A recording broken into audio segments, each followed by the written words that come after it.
In this video, let us know, what is ASEAN nation, and why was it set up?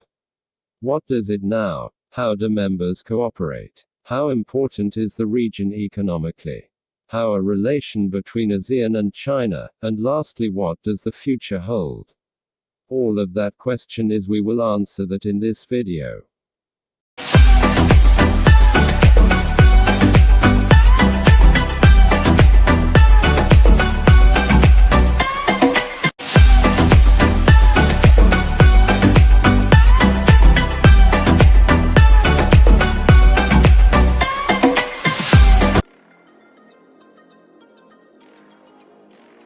The Association of Southeast Asian Nations, more commonly known as ASEAN, is an intergovernmental organization aimed primarily at promoting economic growth and regional stability among its members.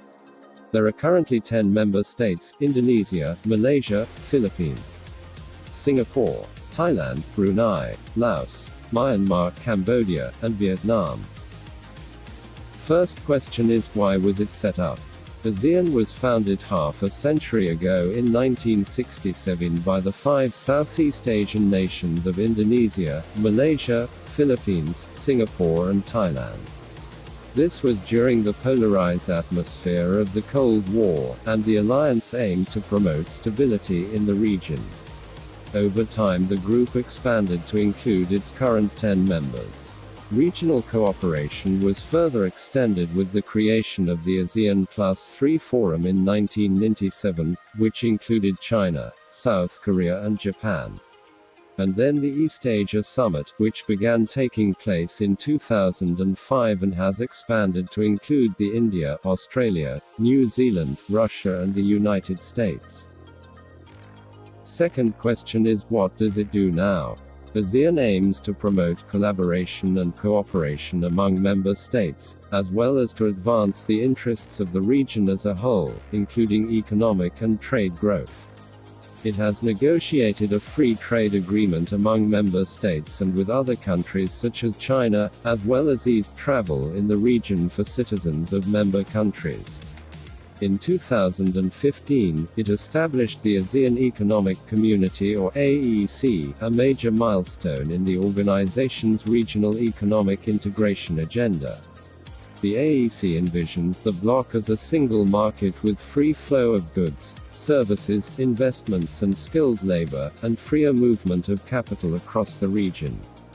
True to its original mission, the organization strives towards peace and stability in the region. Members have signed a treaty pledging not to develop nuclear weapons, and most have agreed to a counterterrorism pact, which includes sharing intelligence and easing the extradition process of terror suspects.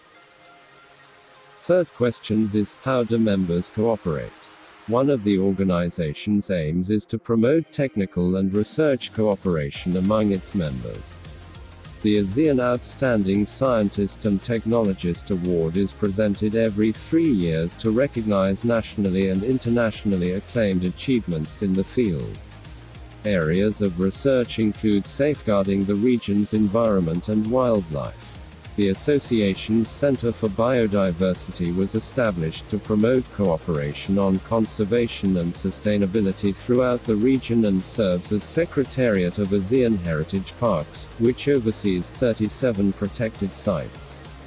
In the field of education, the ASEAN University Network was founded in 1995 to promote academic and youth cooperation between member states. As part of this initiative, the University Games have been held every 2 years since 1981. Now the fourth question is, how important is the region economically?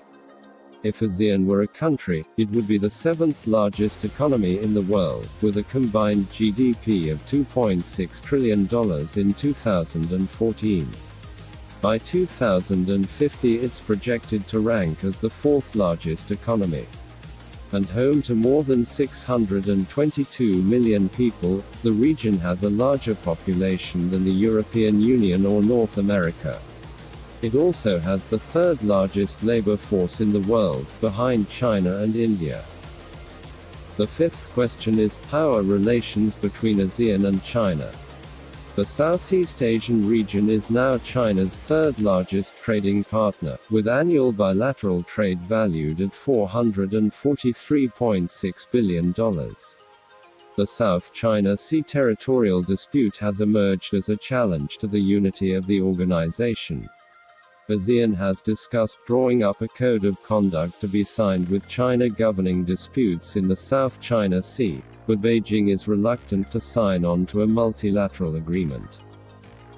Our last question is, what does the future hold? Despite the distinct cultures, histories and languages, the 10 member states of ASEAN share a focus on jobs and prosperity.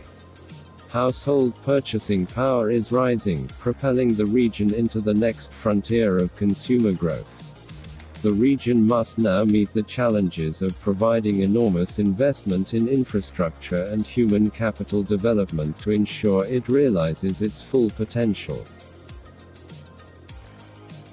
I hope you learned a lot in this video.